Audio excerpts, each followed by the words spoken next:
Chapter 7. Strangers who become your people. You walk into rehab certain you are alone.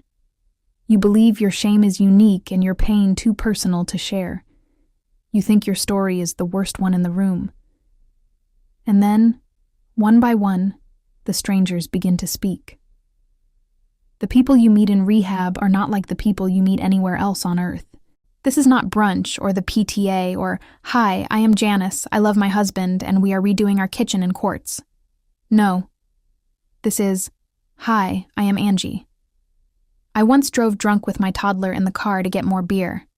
I have not washed my crotch in 4 days, and if my husband gets hit by a falling tree today, that would be fine by me." And somehow, you love Angie instantly, because she told the truth. Janice never did. Outside of rehab, friendship is curated.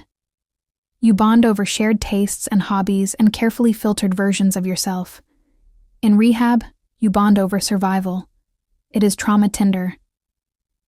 You got abandonment issues and a nicotine patch? Swipe right, sister. There is something holy about the way you can speak loud and messy and wrong and still get a hug instead of a gasp. You realize people do not just see your worst. They understand it. You look at each other and think, "You too? Damn. That is not shame. That is freedom." People who came in ready to fight, lie, or shut down start laughing, crying, and protecting each other like they had known one another since kindergarten. Rehab turns strangers into family faster than Thanksgiving turns family into enemies. Before recovery, I did not have real friends. Not the kind who checked on me or stayed when things got hard. I pushed everyone away. My world shrank until it was me, my addiction, and a silence that gnawed through my ribs. Isolation felt safer, so when I got to treatment, my plan was simple. Keep to myself, head down, do my time, do not get attached. That plan lasted maybe 36 hours, because rehab cracks you open whether you like it or not. You sit in group, and someone says something you have thought for years but never admitted out loud. Suddenly it feels like they broke into your mind and stole a page from your diary. The people in rehab are characters. Forget Tiger King. Forget whatever show Netflix is pushing this week. These are the real characters. These people did not care about my resume, my past, or the mask I had worn for years. They saw me messy, crying in pajamas, pacing hallways at 3 a.m, saying things I swore I would take to the grave. And instead of backing away, they leaned in. It is disorienting at first, being around people who do not want anything from you except honesty. Trust builds fast here, because when you are both crawling out of the same pit, you do not waste time pretending you are not covered in mud. We laughed at jokes only rehab people understand. We whispered during quiet hours and got in trouble for absolutely nothing.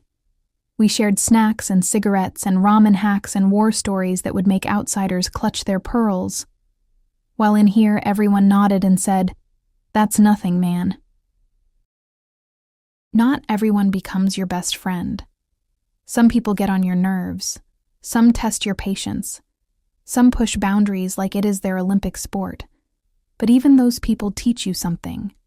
Healing means learning to live alongside all kinds of humans without combusting.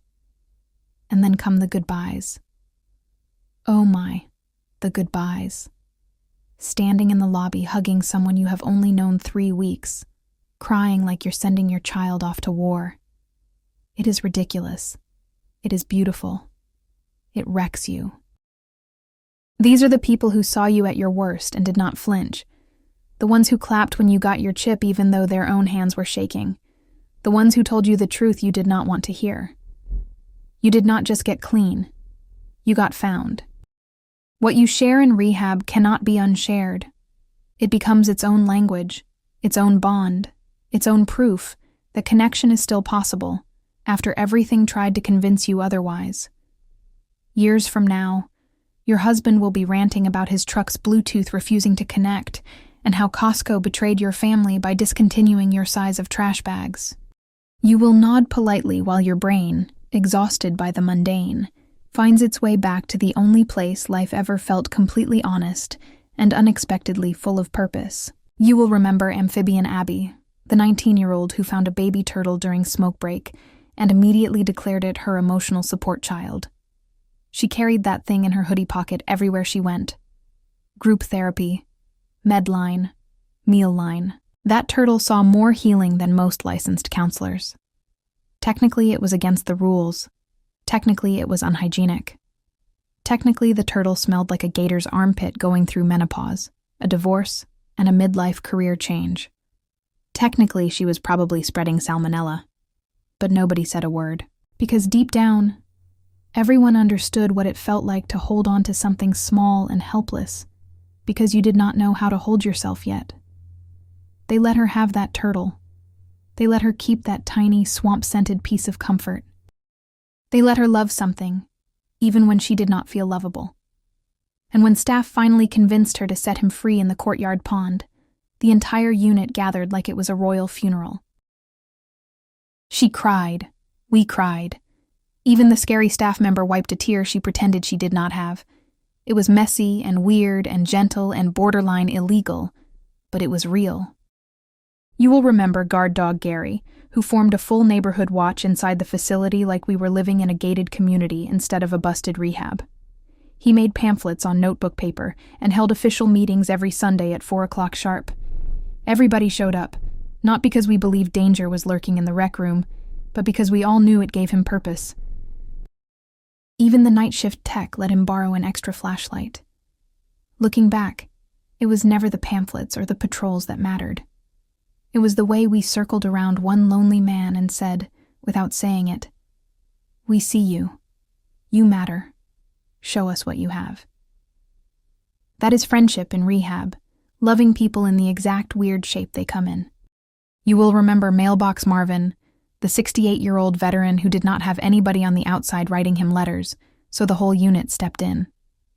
5 different people wrote to him every day using fake names and stamps and even little doodles, so he would feel special when the mail cart came around. He thought he was the most popular man in rehab. "Got another one from Doris," he would say proudly, holding up the envelope like he had won the lottery.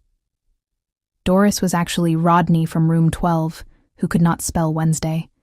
Marvin would sit on his bed reading each one like it was scripture. "Look here," he would say. "My cousin Earl says he is praying for me."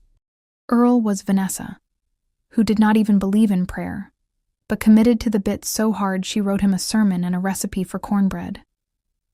Everyone used different handwriting, different tone, different stories, just to make sure Marvin never felt alone.